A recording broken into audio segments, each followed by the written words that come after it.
So today, for the Unlock Your Potential from FITT Diploma to CITP Designation, this virtual info session, we will be sharing insights with you on the value of the Certified International Trade Professional Designation, as well as take you through the steps to becoming certified. Today's panelists are Leah Sanford, CITP, more of an intro to follow, Silvia Baptista, FITT's Vice President, and myself, Lora Rigutto, CITP Partnerships and Community Lead here at FITT. We invite your questions in the Q&A box throughout this 30-minute session, and we will answer them at the end. So yes, that is correct. Today's session is 30 minutes. Feel free to use the chat box to introduce yourself. Perhaps tell us where you're dialing in from.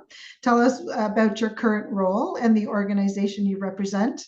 Or perhaps you may have just received your FITT Diploma in International Trade and you're looking to land a role in international trade. So wherever you're dialing in from, whatever stage in your professional journey, we welcome you. Before we get started, we acknowledge and give thanks for the opportunity to join you today from the unceded territory and homeland of the Algonquin Anishinaabe Nation. Wherever you are, please take a moment to recognize and respect the ancestral custodians, nations, and peoples who lived on these lands long before any settler, each with their own unique culture, language, and history. So a little bit of an overview of the of our CITP communities. The designation itself is over 25 years ago. It was launched in 1998. And over the past 25 plus years, FITT has certified over 1,800 trade professionals. Some of these professionals have had 3 years of international trade experience, and some have had over 30 years of experience. CITPs are represented in over 50 countries around the world, both in the public and private sectors, and from micro and SMEs to large industries. And it covers multiple sectors from manufacturing to third-party logistics to building, business consulting, just to name a few. So for inspiration, we invite you to view some of our CITP spotlights, and you can find those spotlights in Trade Ready, so that's tradeready.ca, which is our blog for international trade experts. And one of those CITP spotlights you will see is that of our guest speaker today, Leah Sanford. So welcome, Leah.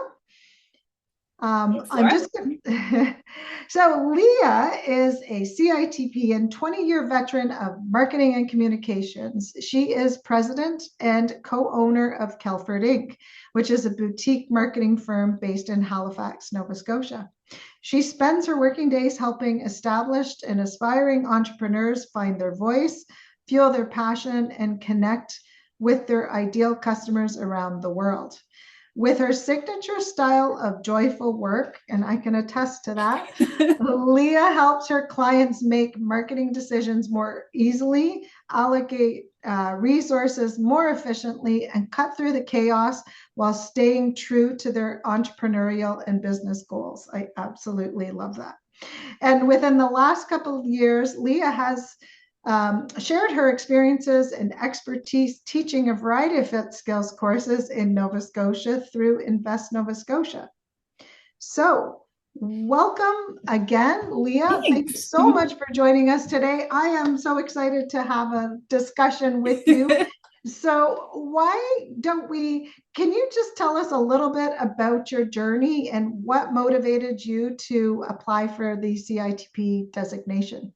I can, yeah. And hi to everyone in the chat. I see some of my FITT Skills students in here, which is always awesome to see. I harken back to 2019 and the before times when I had fewer gray hairs, and business was booming over at Kelford. We were absolutely in our sweet spot of work and clients, and on top of the world as entrepreneurs. And then in April of 2020, a wonderful little thing called the novel at the time, coronavirus, popped along and really hit the brakes on everything that we were up to. We went from our busiest year on the books to exactly 0 clients and work as every single marketing budget in Canada paused. And so I had some time. I had some time, and I certainly, as an entrepreneur, was not good with that much extra time on my hands. And the lovely folks over at Invest Nova Scotia happened to post that they were offering a FITT skills course, which I had never heard of. But it was in international sales and marketing, which tickled my fancy as I saw that cross my inbox. And I went, okay, I could do a sales and marketing class right now. This would just be nice, get back in it, meet some other marketers. And little did I know, signing up for this one 4-day, like 4 half days course with a CITP instructor through Invest would lead to like a career defining moment for me. I met some absolutely wonderful folks. I got hooked on the content. It asked interesting questions and kind of challenged me to stretch my approach and kind of considerations of marketing, which I've been doing for like decades before jumping into this class, but had done it very much in a Canadian context, had not thought really all the places I'd worked and the clients I'd worked for and things like that had been very Canadian based. And so it stretched me and it introduced me to some wonderful new folks. It opened up new kind of consulting opportunities and teaching opportunities and education opportunities. And once I got 2 courses in, I'm a completionist. I got hooked on these classes. And I was like, well, 2 courses is one shy of a certificate. So I have to do a certificate now. And so I waited for the Invest structure and got closer and closer with the wonderful folks over there and their collection of trade experts. And it started to open up all these opportunities of services Invest even offers for businesses like mine. And then 3 courses and a certificate. And once FITT mails you a certificate, you feel real good about your learning. And you're like, well, 3 could be 4. It's like, well, 4 could be 6. Now we need to go for a diploma. So it was that process of once I got into it, I just wanted to devour the content and see where it could take me. And the questions and curiosities that it opened up my eyes to. I've lived marketing for 20 odd years now. And I'm a nightmare to go through like a Costco and look at labeling and branding and think about where things come from. And now I'm a straight up monster because now I have like the whole branding side of things and like, who is this for? And what are we trying to communicate? And now I can't, like, you have to pull me through aisles. So I was like, how did it get here? Think about the journey and just all these spaces of how we get anything at any point in time, the path and the complexity and all the people involved. It's absolutely beautiful to me. Beautiful to me. And I think this is just the coolest space to have found. So to go from diploma in with FITT, to know there was something else, there was another level that I could push myself to, that was a no-brainer. I had to do it. There was a designation kind of floating out there that I had to see if I could cut it. And I'm thrilled to say I did. Thank you for welcoming me into the club. And now I get to go out and teach this stuff sometimes and practice it in my world of consulting. And I just think it's the coolest thing out there. And I get to be part of this cool like LinkedIn club of CITPs. But I feel I understand I can do so much more in my professional career. And as just an individual out there buying stuff to live, I understand an intricacy of the world I never would have fully appreciated without FITT and the CITP designation. I love that. So how do I follow up on that? So I was like, no, I'm done. Wonderful. Yeah, we can end right here. No, I wanted to touch a little bit on what you were saying with your business clients, yeah. Maybe. So what do you think the CITP does? Do you think it helped Kelford? Do you think it helped your business and the clients that you serve? Yeah, yes, and yes, but in kind of different ways. Our work, as we kind of structure, we've got a consulting practice that is myself and my husband / business partner, and the CITP designation, I would say, is less directly visible to our clients that we work with. So we work with clients around the world. We help them market and kind of capture that market share in their home countries as well as around the world with their exports. And it's awesome.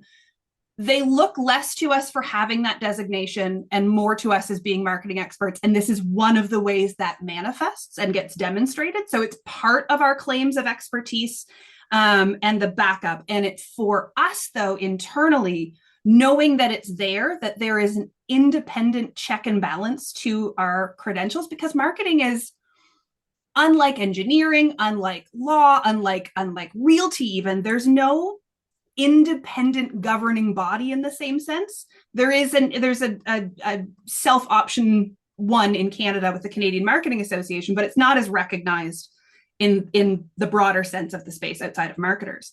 So for us, having the designation, having the body of knowledge, and having the network, the huge piece of this is the network, to be able to go to a group across the country and around the world of experts in their own spaces. I will never know everything there is to know about international trade. I don't want to know. That would break my brain. But to know that there's a group of people I can go tap into and say, I need a specific supply chain question in this country, who's got someone I can talk to know there's a vetted group of people who we're all in this to make trade smooth around the world is a really nice resource to be able to pull from. On the flip side of that, when we work with our organizational partners, like when we work with Invest, when I work with Canada's Lab to Market program, when I work with kind of incubators, accelerators, and funders, the CIPD designation is huge for them. And it is a credibility stack for us. It helps set us apart in the market of the specialty consideration and niche marketing we're going into. So when we practice, largely what we are practicing as consultants is international sales and marketing, occasionally some market entry strategies, but a lot in the feasibility research of, can we go here? Is our ideal customer here? So we play in a very specific lane when it comes to the kind of the curriculum as FITT establishes it, how that actually manifests. So like, yes, to our clients a little more indirectly, huge when it comes to the governing bodies and the credibility that takes and helps us stand out with as marketing consultants and entrepreneurs. Excellent. Yeah, those are often two of the biggest, value proposition is that, the credibility in your space, and also the network, and just the fact that there is a community of other international trade professionals that you can message, you can pick up the phone, you can call, and you're I call you all the time. Yeah, I know. That's excellent. So I guess one last question for you, because you just laid that out so beautifully. What would you say for those on this call? Maybe there are some individuals that have completed the FITT Skills program that have their diploma in international trade, but don't have the international trade, the 3 years of international trade work experience. Or there might be some that have multiple years of international trade work experience and have their diploma, or maybe working their way towards the diploma. What would be your key piece of advice to them? Like, why should they apply for their CITP designation when they're in a position to do so? Or why work their way through the whole program? That one for me is an easy one. Why apply is because you deserve it. If you've put the work in, if you've either gone through all the courses and are now working on your 3 years before you formally go for the designation, if you've got the career background of it and are kind of picking up the classes to move through it, like you've gone this far, finish the marathon, folks. It's awesome. Like, you deserve that. You've earned the right to try. And I promise you, like, for me, it was worth it. It was super hard, but so cool. And to know that I can still do that in this absolutely crazy time of trade. It's a doozy out there. You can absolutely do this. And for me, it has been such a lovely moment for me, that I can do this. I did this. And for me, that's I'm never climbing Mount Everest, but I got my CITP designation. And for me, it was a little endurance test and skill test and perseverance test. And it's so worth it. Do it for yourself, if for no other reason. It's awesome. And you deserve that after all the work you put into it. Absolutely. And if you are going out there and thinking about doing it, and why should I keep doing this? It makes the world make more sense.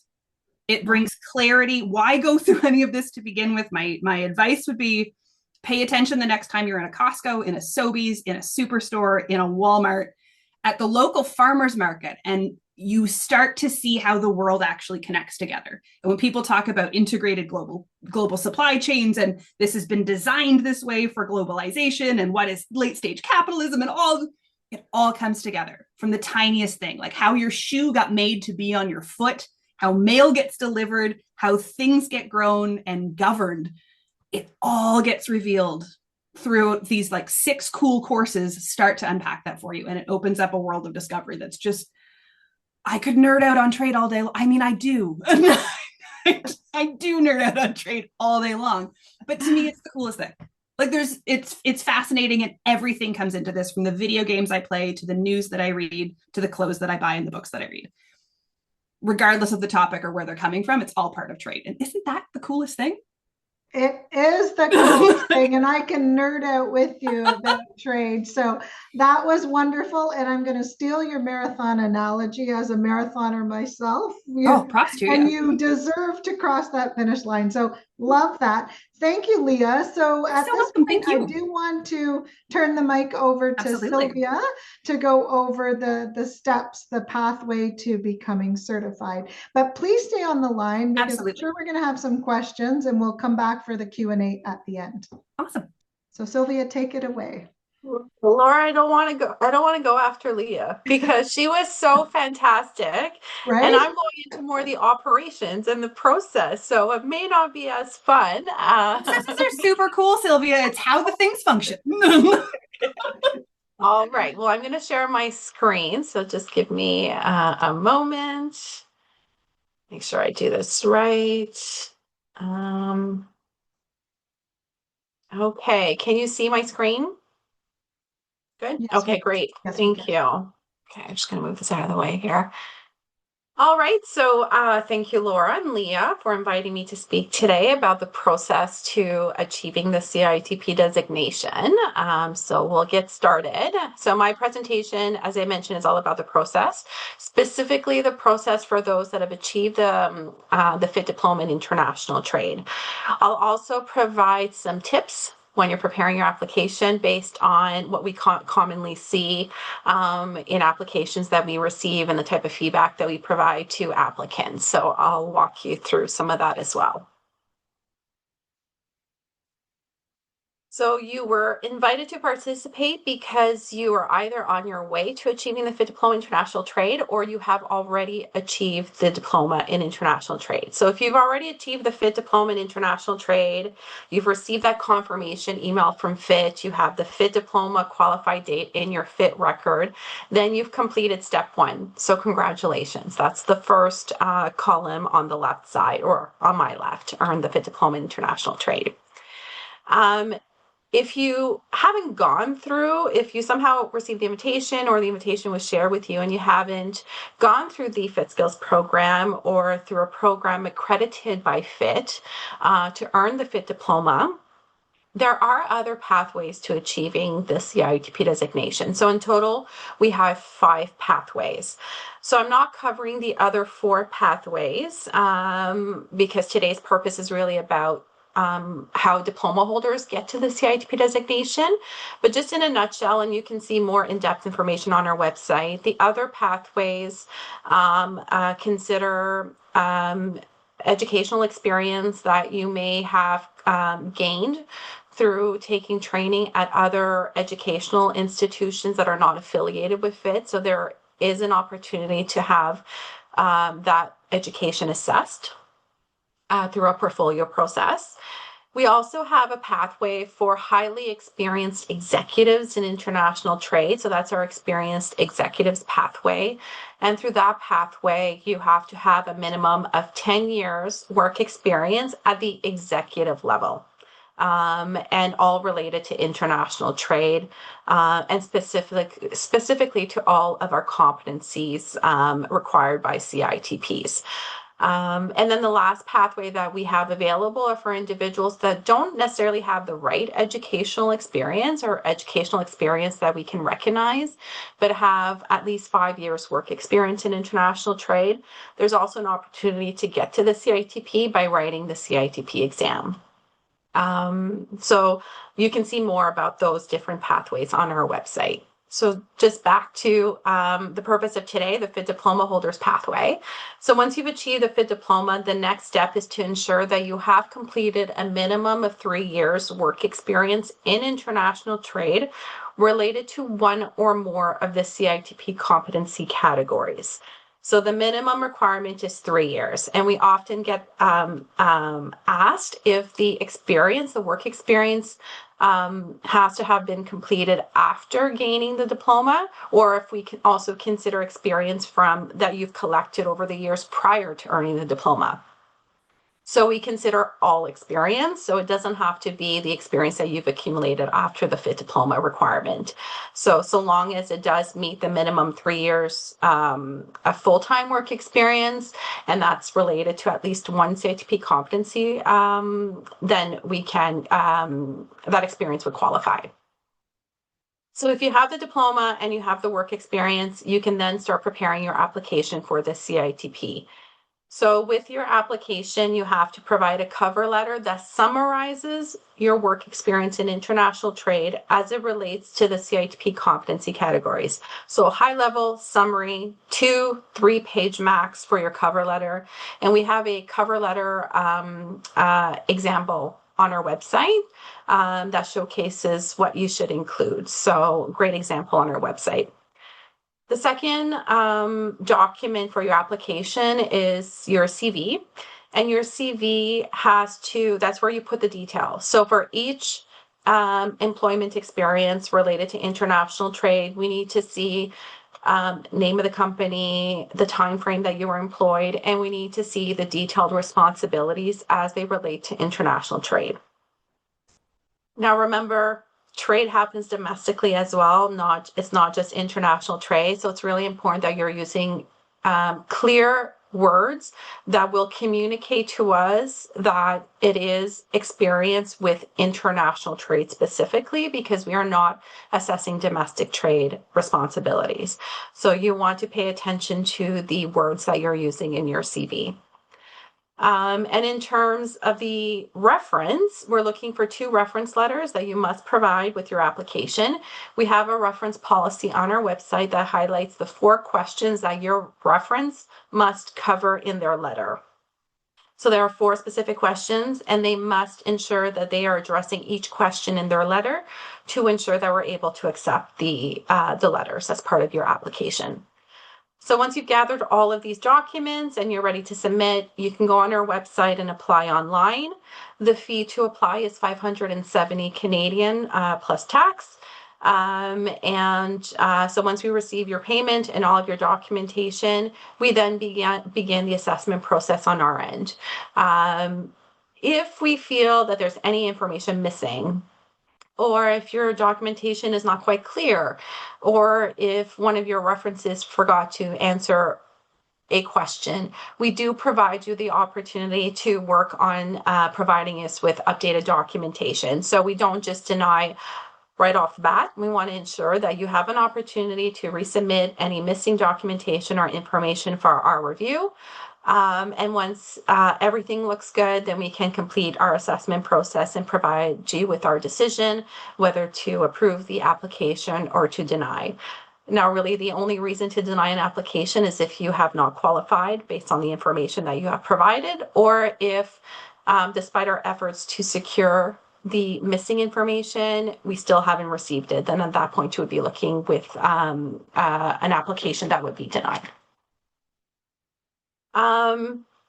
So if we approve your application, you then have earned the CITP designation. You would receive a congratulatory email that confirms that you are a CITP and confirms important information for you to ensure that you're on top of. As a CITP, there are maintenance requirements to maintain the designation. So you have to ensure that you meet those maintenance requirements every year to continue to maintain the professional designation. In terms of preparing your application, I covered a lot of this in the previous slide.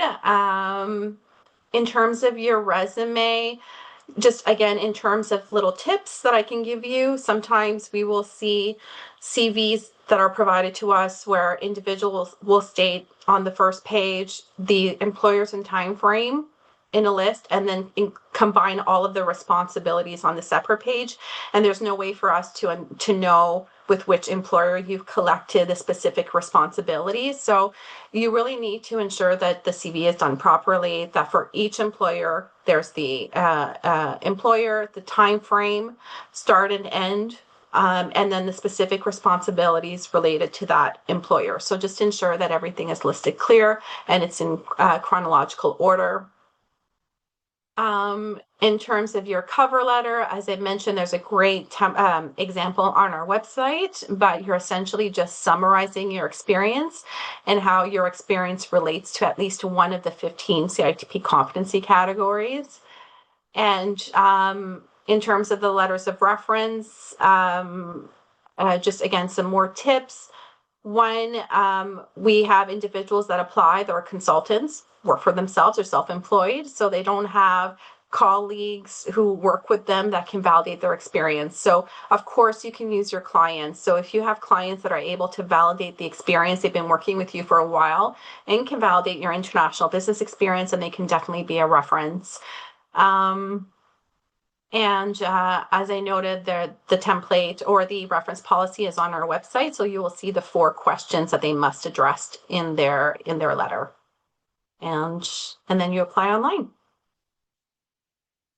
So that is the end of my process-related presentation. So I'm going to stop sharing my screen, and I will throw it back to Laura so that we can move into Q&As. Excellent. Thank you so much, Silvia. That was really good and succinct. We received a few questions, which we will answer. So please, I invite everyone to drop any question you have. We have 15 minutes now to go into that. But before we do that, I notice you may have seen someone answering questions that you've submitted in the chat, and that's Tiffany Lair. She's our memberships and certification and membership coordinator. So you may have exchanged emails with Tiffany in the past, but thank you, Tiffany, for dropping all those links. And Tiffany's actually going to just launch a poll right now. We value your feedback. It helps us improve future events. So there it is on the screen. I'll just give you a moment to read that and answer that.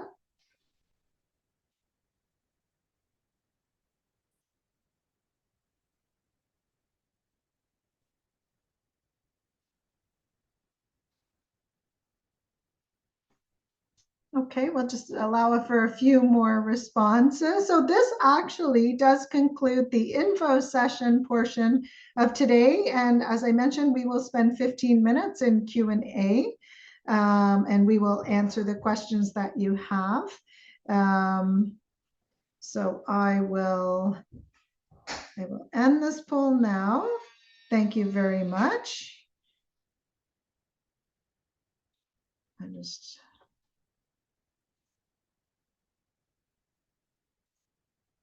Okay, so we have one of the questions that we received through the Q&A box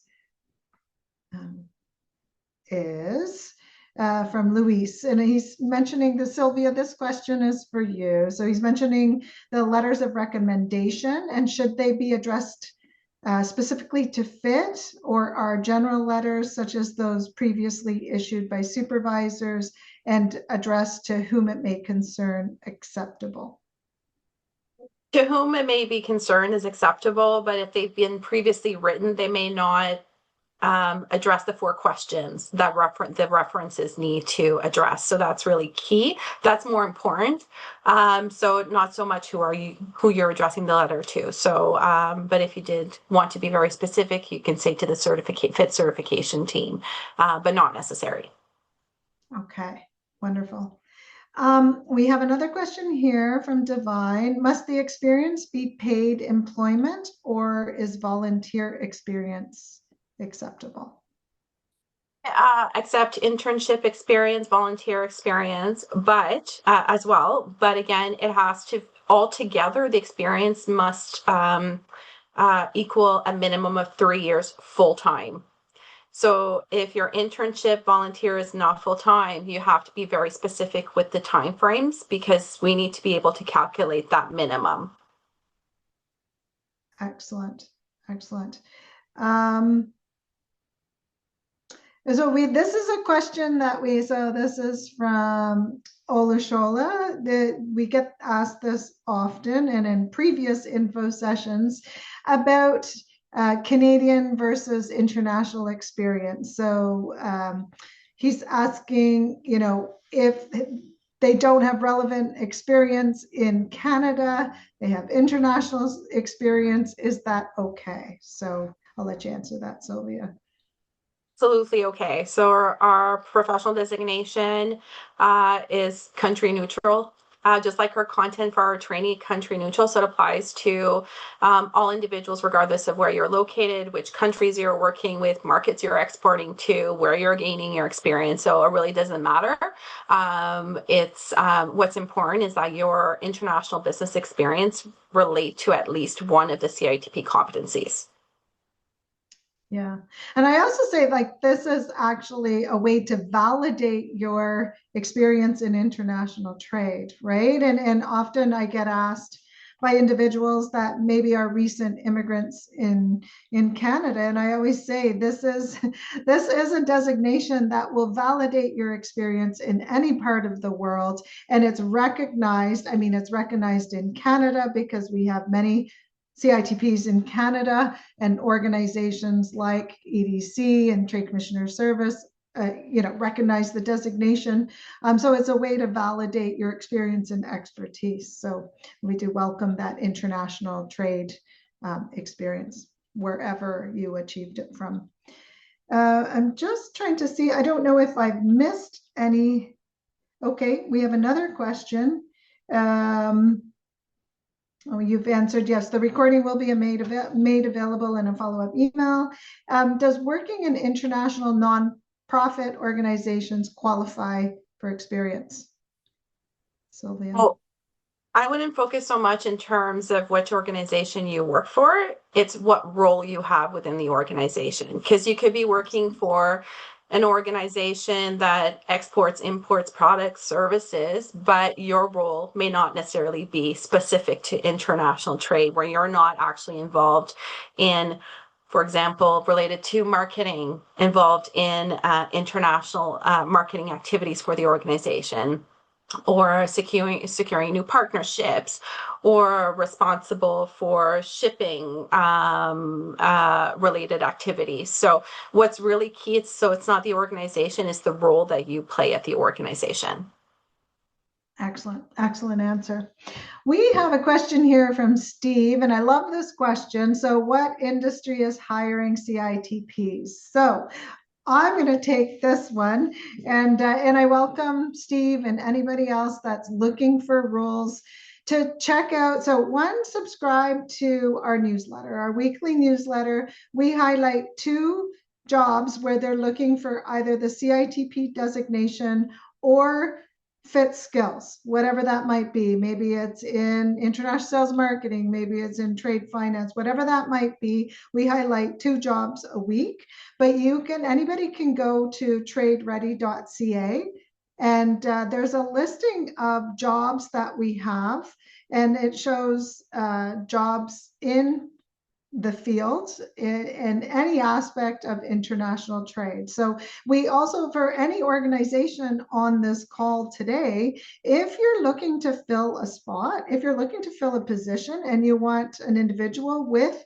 experience, with FITT skills training, maybe with the diploma or a CITP, it is a service that we offer that's free of charge, as long as you list the credentials that you're looking for in the job description.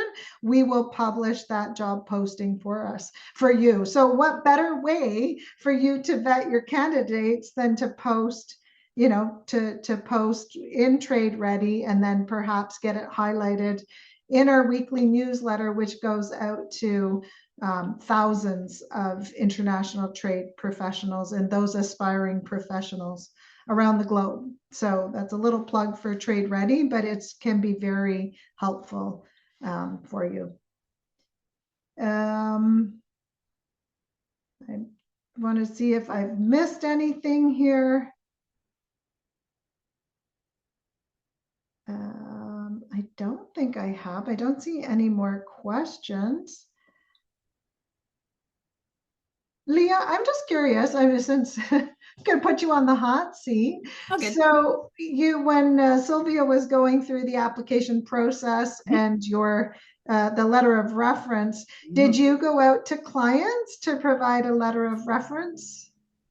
No, actually. Collaborators is who I ended up going with. One of my letters of reference came from a fellow CITP who I met through a teaching opportunity that came about because of being in a FITT skills course. So I met a program administrator in a FITT skills course, was looking for an emergency backup facilitator for a lab to market program. And we had just hit it off in a group exercise and thought very much alike. So I got invited in, and there was a CITP, Karen Hocko, an absolute powerhouse of a sales and marketing executive in the oil and gas industry. So she and I got along great in class, and she was very happy to provide me with a letter of reference, which I want to say, like, the scariest part of applying for my CITP was asking for letters of reference. It's like, it's been a while since I had to do that. And I was like, do other people think I can do this as well? And asking someone who had the designation felt very big. And she was so encouraging and so supportive and wrote apparently a great letter for me. So I passed through the system. But if I were to do it again today, I'd absolutely go to a client, no question asked. Easier than asking for a testimonial at the end of the day, I think. But it's a great way to demonstrate the practicalities of trade, because when you're in it and you're doing it, it's just work. Like, it doesn't always click that this is the pillars and the competencies and the details and all the full picture of what you do. It's just kind of like, this is what you do for work. This is part of the project. This is part of the work. This is part of the service I would deliver. So if I was doing it again today, please don't ask me for another reference letter. But if I had to do it again, please don't do this. Don't call my bluff. But I would absolutely go to a client. I think that'd be a really fun conversation to have, and really interesting way to see how the work gets experienced by other folks who aren't thinking about it quite as obsessively as I might be. Excellent. A great answer. I've also been told that, and I went through this myself, I became a CITP, I think, like 13 years ago. I'm like, yeah. And I can't really remember I know that I went to my previous employers. I worked for a foreign government, so I got the letter of reference, and it was a great touch point to reach back out to them after many years to say, can you please provide this letter of reference? And they were more than happy to. But I've heard from other CITPs that applied through perhaps different pathways, and for them to prove their competency in all the categories, they said it was a really good exercise to do. And at the end of it, they were like, wow, I have a wealth of experience. I have all these competencies. And they said it was a real booster for their, like, confidence booster in their knowledge. So it depends, I guess, how you view it. If you see it as one more thing to check off, or if you just see it as, an experience to go through and to prove to yourself, wow, I've achieved all of this and I have all these competencies. So it was cool. I do way more international trade finance than I recognize in the run of a Tuesday. But this is actually how this works, and how documents are sent, and how bank accounts are set up, and the vetting systems we've had with various clients, and our bank has to talk to their bank, and the new people I've met at my bank. This has been a whole thing. And I was like, this is just part of the job of running a business. And I hadn't clocked it as a competency in that sense of the work, and that sense of the trade. So it's been really fun to see it all come together in kind of a really cool tapestry. Excellent. So we did receive one more question from Sarfraz, just asking about another initiative that we have. So volunteers, like the mentor program. So we had a mentoring program about 2 months ago, and he's just asking if we will bring that back. Sylvia, maybe you can answer this from a project priority perspective at FITT. Yeah, we are exploring having another one in the fall. So just stay tuned for more information. No date has been set yet and no specific month, but it will be sometime in the fall. Excellent. Excellent. So I don't see any more questions. I just want to, oh, we did get one. One came in right now. Can someone who have worked all their career as an accountant qualify to apply? It's a tough question to answer. And again, it depends on the responsibilities for your specific position, international clients, what specifically you're doing to service them. So I would look at the CITP competency profile, which I believe Tiffany linked in the chat. It's a extensive document, I think over 100 pages, but it explains the different competencies that would be acceptable. So I would look at the finance, possibly elements of research as well as part of your job. So I would look at those competencies. Okay, great. Yeah, so we have another question about does the publishing of technical papers for use in international conferences qualify? It depends what the topic was. So if you were doing an international business case study and you have to do, like, as part of your job, extensive research to research different markets to provide specific data for those papers, that could qualify. But the majority of your responsibilities for that position have to be tied to international trade. So if it's just a one-off responsibility, it doesn't happen often, and there's no other responsibilities related to international trade, then that particular position may not qualify. So it really depends. We would have to see the full extent of your responsibilities for that position. Right. Excellent.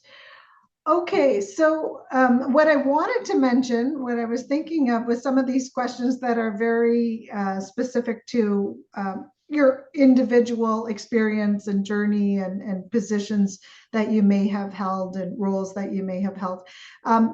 Tiffany twice a month holds a certification cafe where you can pop in and ask Tiffany your questions related to certification, and she can help you work through some of these areas. So we in our follow-up emails to you, we will send you a copy of the recording, and we will also will provide a link to the certification cafe so you can register for that. Oh, there she goes. Tiffany, as always, one step ahead of me. So she's listed a link for the certification cafe. You can see that in the chat. And I think we have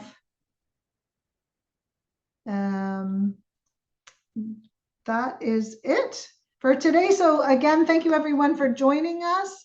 And look for that email, and it'll also have some answers to some frequently asked questions and links. If you would like to speak with somebody at FITT, we will provide those contact details for you. So have a great rest of your day, everyone, and we will be seeing you hopefully sometime soon.